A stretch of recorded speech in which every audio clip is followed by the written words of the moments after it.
அஸ்ஸலாமு அலைக்கும் வரஹ்மத்துல்லாஹி வபரகாத்துஹு. இந்த வீடியோவில் நாம் இந்த உலகத்திலேயே அழிவில்லாத ஒரு இடத்தை பற்றி தான் பார்க்க போகிறோம். அதனால் இந்த வீடியோவை ஸ்கிப் பண்ணாமல் கடைசி வரை பாருங்கள்.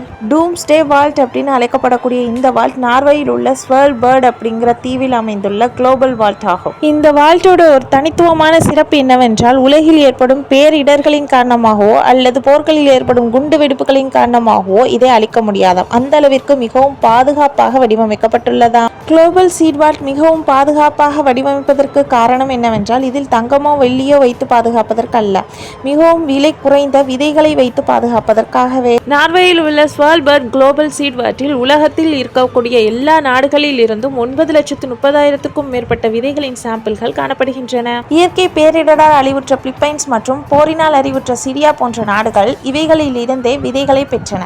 ஒவ்வொரு நாடும் தங்களுக்கு உகந்த விதைகளை இந்த குளோபல் சீட் வால்ட்டில் பாதுகாக்கின்றன. இந்த கட்டிடத்தின் ஒரு மிகச்சிறந்த சிறப்பு அம்சம் என்னவென்றால், இந்த கட்டிடத்தின் உள்ளே 13,000 ஆண்டுகால விவசாய வரலாறு உள்ளது. இரும்பு கதவை கொண்ட செவ்வக வடிவிலான இந்த அமைப்பு சுரங்கப்பாதையின் தொடக்கமாகும். சுரங்கப்பாதையின் முடிவில் ஒரு அறை காணப்படுகின்றது. அது 3 பெட்டகங்களை கொண்டுள்ளது. இதில் ஒரு பெட்டகம் மட்டுமே தற்போது பயன்படுத்தப்பட்டுள்ளது. ஒவ்வொரு நாடும் தங்களது நாடுகளிலேயே தங்களுக்கு தேவையான விதைகளை பாதுகாக்க ஒரு அமைப்பு வைத்துள்ளனர். ஆனாலும் அவைகள் இயற்கை சீற்றத்தினாலோ அல்லது போரினாலோ அழிந்துவிடக்கூடும். இந்தியாவிற்கான சீட் வால்ட் எங்கு உள்ளது என்றால் அது லடாக்கில் அமைந்துள்ளது. இந்த வீடியோவில் சொல்லி இந்த தகவல் உங்களுக்கு பிடிச்சிருந்தா மறக்காம என்னுடைய சேனலை சப்ஸ்கிரைப் பண்ணுங்க, லைக் பண்ணுங்க, ஷேர் பண்ணுங்க. மறக்காம உங்களுடைய அபிப்பிராயத்தை கமெண்ட்ல சொல்லுங்க. தேங்க்ஸ் ஃபார் வாட்சிங்.